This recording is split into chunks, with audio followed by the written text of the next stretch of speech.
Une semaine assez calme du côté des news Marvel, mais je dois dire que malgré le peu de news qu'on a eu, chaque news est assez croustillante. Bonjour à toutes et à tous, j'espère que vous allez bien, bienvenue dans cette nouvelle vidéo actualité Marvel. On va revenir un petit peu sur tout ce qui a pu être dévoilé ces dernières semaines du côté de l'officiel et des rumeurs. Alors oui, on n'a pas eu énormément de news, mais le peu qu'on a, ce sont à chaque fois presque des dingueries. On a du Doomsday, voire même du Secret Wars, du Spider-Man, forcément en rapport avec la CinemaCon, du X-Men, du Daredevil et bien d'autres. Et je vous propose de commencer par Spider-Man, forcément en rapport avec la CinemaCon qui est actuellement en cours aux États-Unis. On a Sony qui a ouvert la première soirée de cette CinemaCon avec deux sujets importants du côté de Marvel, le film Spider-Man Brand New Day et Beyond the Spider-Verse. Du côté de Spider-Man Brand New Day, ça y est, nous avons enfin les deux premiers posters, les deux premières affiches officielle du film. On en a une qui nous présente Spider-Man contre la main, puisqu'on sait que la main est présente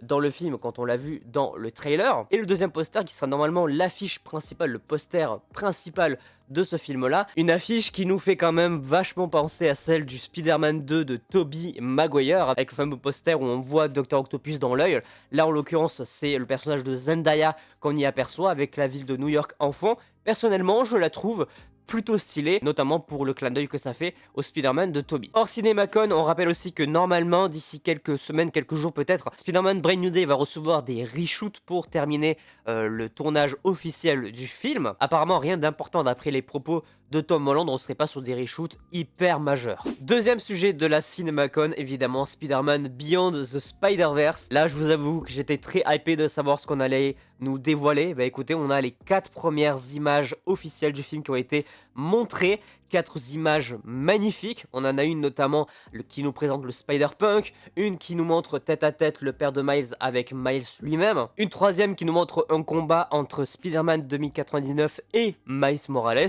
et la quatrième que je trouve magnifique, qui m'intrigue énormément, c'est cette image entre l'oncle et le père de Miles qui discutent peut-être ensemble dans une voiture et surtout qui sont assez jeunes. Et ça, j'avoue, c'est une scène qui, je pense, intrigue énormément et surtout qui est très très belle. Le film est toujours programmé pour le 27 juin 2027, date française. Et je pense que comme pour les deux autres, et d'ailleurs pour vous dire, le deuxième est mon film d'animation préféré all time, on va se manger une troisième et dernière claque, puisque c'est officiel, ça sera bien le dernier film de cette trilogie. Trop hâte d'y être, mais pour ça, il va falloir attendre un petit peu plus d'1 an. Deux petites news en vrac. La première, c'est que Brad Winderbaum, le patron de Marvel Television, qui est la filiale télé de Marvel Studios, a confirmé, a priori, que le feu vert était lancé pour une saison 2 de Marvel Zombie. On en a déjà parlé sur l'émission 100% Marvel. Moi, je trouve qu'il n'y a aucun intérêt et je trouve pas que la première saison était bien. Donc, au point d'en faire une saison 2, j'ai du mal à comprendre pourquoi. Mais a priori, voilà, il confirme qu'il y a bien une saison 2 qui a reçu le feu vert.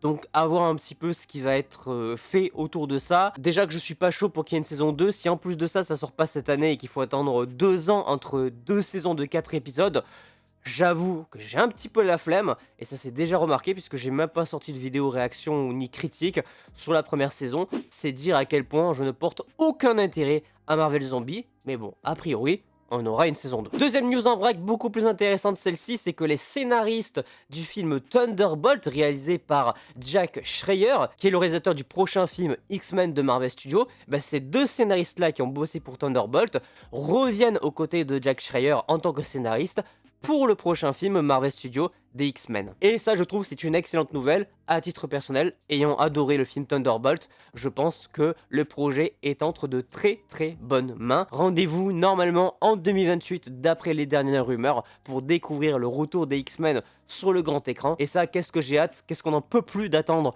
le retour des X-Men, même si évidemment ils reviennent cette année officiellement dans Avengers Doomsday. Actu du moment, évidemment, parlons de Daredevil Born Again. Nous sommes en pleine diffusion du programme, on a aujourd'hui 5 épisodes qui sont sortis et on a beaucoup de choses qui gravitent autour de Daredevil. Spoiler alert, si vous ne voulez pas que je vous spoil la saison 3 de Daredevil Born Again, zappez cette partie-là, vous avez le petit timecode, allez au prochain quand on parle de Punisher. Attention, spoiler alert, Mike Colter qui interprète Luke Cage dans l'univers de Daredevil, notamment des Defenders, a été aperçu sur le tournage aux côtés de Finn Jones, qui jouait lui Iron Fist, et de Kristen Ritter, de Jessica Jones. Ça, c'est un petit peu moins un spoil, puisqu'on sait qu'elle apparaît dans cette déjà deuxième saison. Les 3 acteurs ont été aperçus sur le tournage, donc ils sont confirmés pour apparaître dans la saison 3 de Daredevil Born Again, toujours prévu pour 2027, on le rappelle, un an après la saison 2. Et suite à ça, ce petit Mike Colter, ce petit filou, se voit snipé par Kevin Feige après avoir publié une photo très intrigante, puisque c'est une photo qui nous montre un Daredevil, un Matt Murdock avec une tenue de prisonnier, ce qui nous confirme bel et bien qu'à la fin de la saison 2, Daredevil sera bel et bien en prison. Et dans cette même image, on y voit notamment Luke Cage avec une sorte de tenue un petit peu politique avec une cravate, ce qui nous fait une deuxième confirmation, celle de l'arc des comics où il serait le nouveau maire de New York. Voilà, il a lancé une petite photo qui a détruit internet puisque ça nous a tout simplement spoil, même si nous fans on savait plus ou moins ce qui allait se passer, mais il a quand même spoil une grande majorité de la saison 2 et de la saison 3. Voilà du côté de Daredevil, merci Mike Colter pour les travaux. Chapitre spoiler clos. Maintenant, évidemment, parlons du Punisher. Nous avons enfin eu un premier teaser. On rappelle que le programme sort le 13 mai sur Disney+ en France. C'est un spécial présentation qui s'appelle The Punisher One Last Kill, faisant revenir le personnage de John Berthold, évidemment, sur le petit écran après sa première apparition dans Daredevil Born Again saison 1. Nous avons donc un trailer, une première affiche qui a été dévoilée, et on a notamment aussi Chris Bowers qui composera la bande originale de ce spécial présentation.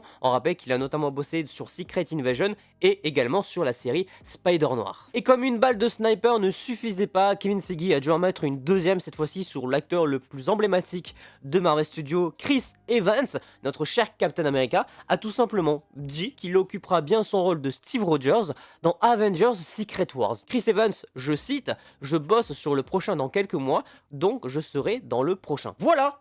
Nous avons donc bel et bien Captain America qui sera de retour dans les 2 prochains films Avengers, tout comme Robert Downey Jr. à la fois en tant que Doctor Doom et également en tant qu'un autre personnage, mais pour le coup je ne vais pas trop vous spoil. En tout cas voilà ce qu'il ne fallait pas manquer cette dernière semaine du côté des actualités Marvel. J'espère que cette petite vidéo vous aura plu, n'hésitez pas à laisser un petit pouce bleu si c'est le cas, à vous abonner, à activer la cloche pour ne pas manquer les prochaines vidéos. Et sur ce c'est ici que je vous quitte, portez-vous bien, c'était votre Captain, à la prochaine.